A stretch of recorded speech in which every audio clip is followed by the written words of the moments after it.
Bismillahirrahmanirrahim. Alhamdulillah rabbil alamin, wassalatu wassalamu ala Rasulillah. Rabbi shrah li sadri wa yassir li amri wa hlul 'uqdatam min lisani yafqahu qawli. Sekarang kita membincangkan berkenaan dengan faktor-faktor mengapakah Islam berkembang di alam Melayu. Terdapat 4 faktor, 4 cara mengapa Islam berkembang di alam Melayu. Antaranya yang pertama ialah isi kandungan ajaran Islam yang mudah difahami. Yang kedua, hikmah ataupun cara penyampaian yang baik. Yang ketiga ialah faktor pendakwah itu sendiri, dan yang keempat ialah kesediaan masyarakat Melayu menerima ajaran Islam. Kita pergi yang pertama sekali, poin yang pertama, isi kandungan ajaran Islam itu sendiri, iaitu ajaran Islam yang mudah dipahami, mudah pula diamalkan. Pokok ajaran Islam terletak pada konsep tauhid, tidak berbelit-belit seperti agama-agama lain. Islam tidak membezakan seseorang individu dengan individu yang lain. Islam juga mudah diterima kerana ada persamaan setengah nilai tempatan seperti mistik orang Melayu dengan tasawuf dalam Islam.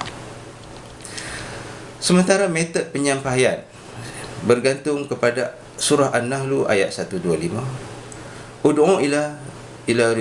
Ud'u ila lirabbika bil hikmah wal mau'izatil hasanah. Ud'u ila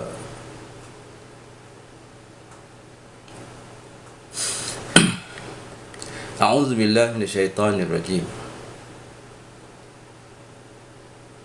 Ud'u ila rabbika bil hikmah wal mau'izatil hasanah.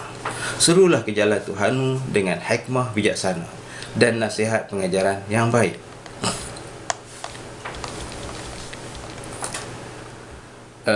Supaya kalau kita lihat metod hikmah yang disampaikan, supaya mudah mendekati penduduk-penduduk Nusantara, penduduk-penduduk terpaksa berbicara dalam bahasa yang mudah dipahami. Pendakwah-pendakwah terpaksalah berbicara dengan bahasa yang mudah dipahami. Bahasa Melayu sebagai bahasa lingua franca juga dibuat atas dasar persamaan sifatnya dengan bahasa Arab sendiri. Melalui bahasa Melayu inilah timbulnya ulama-ulama yang giat berdakwah melalui tulisan. Maka terkenallah nama-nama seperti Hamzah Pansuri, Nuruddin Al-Raniri, Bukhari Al-Jauhari, Samsuddin Al-Sumatrani, Abdul Rauf Singkil dan lain. Melalui karya-karya mereka lah agama Islam dapat tersiar dengan lebih meluas dan pesat, semuanya dengan menggunakan bahasa Melayu, iaitu bahasa Islam di rantau ini. Khusus di Tanah Jawa, penyiaran Islam tidak dapat dilakukan melalui bahasa Melayu. Maka untuk mendekati mereka terpaksalah para mubalik betul ansur dengan sebahagian cara hidup mereka. Dengan itu lahirlah mubalik-mubalik di Jawa yang lebih terkenal dengan gelaran Wali Songo. Antara wali-wali 9 yang sangat berjaya dalam penyiaran Islam secara pewayangan iaitu seperti Sunan Giri dan Sunan Bonang. Penyesuaian betul-betul wayang tradisi Jawa dengan wayang Islam berlaku baik di dalam bentuk maupun isi disesuaikan dengan semangat Islam. Misalnya cerita-cerita Pendawa 5 merupakan simbol rukun Islam yang 5 atau 5 waktu solat. Penaklukan di Nusantara lebih bermotif politik atau ekonomi, sedangkan Islam hanya tersebar secara tidak langsung sahaja. Penaklukan oleh kerajaan Melaka atau Aceh bukannya untuk menyebarkan Islam, tetapi implikasi Islam itu tersebar ke negeri-negeri taklukannya. Yang seterusnya ialah faktor pendakwah.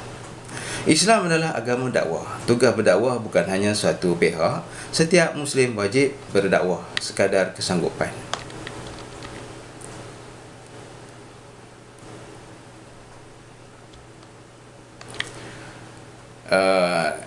Dituntut agar dibentuk satu kumpulan orang-orang yang khusus bertugas untuk berdakwah tanpa mengenepikan peranan orang lain, seperti mana Allah berfirman dalam surah Ali Imran ayat 104. Auzubillahi minasyaitonirrajim.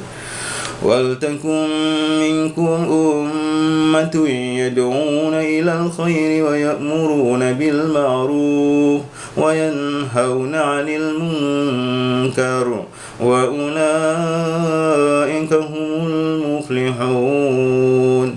Dan ada di antara kamu satu pihak yang menyeru kepada kebajikan dan menyuruh berbuat segala perkara yang baik serta melarang daripada segala yang buruk, dan mereka yang bersifat demikian itu ialah orang-orang yang berjaya. Terdapat golongan pendakwah profesional dan sambilan yang menimbulkan teori mubalik sebagai salah satu faktor perkembangan Islam.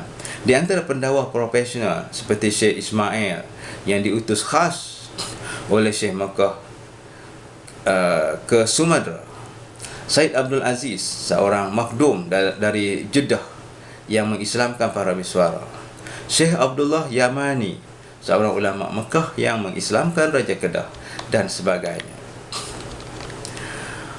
Peranan ahli-ahli sufi dalam menyebarkan Islam di Nusantara yang paling terkenal ialah Wali Songo, yang dikatakan sangat berjasa di Jawa ini.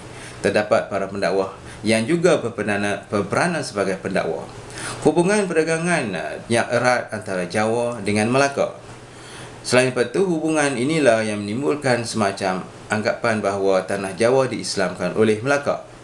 Ya, seterusnya ialah Perang Salib yang berlaku antara 1097 hingga 1292. Pedagang-pedagang Islam semakin gairah, malah berlumba-lumba untuk menyiarkan Islam. Ya, seterusnya yang terakhir ialah faktor masyarakat itu sendiri. Pendakwah yang baik ialah yang dapat memahami corak rakyat. Kejayaan besar dakwah Islamiah di Nusantara adalah disebabkan oleh para pendakwah yang pintar. Mereka sedar bahawa masyarakat feudal Melayu sangat dihormati. Apabila raja-raja mereka sudah memeluk Islam, maka rakyat pun berbondong-bondonglah mengikut jejak langkah raja.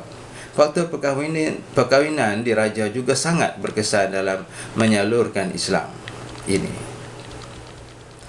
Seterusnya, perkahwinan para miswara dengan puteri Raja Pasai atau perkahwinan puteri-puteri Raja Melaka sendiri dengan raja-raja di tanah jajahannya, sebagai suatu ikhtiar agar para pedagang terus menetap di dalam negerinya. Mereka digalakkan berkahwin dengan puteri pembesar tempatan.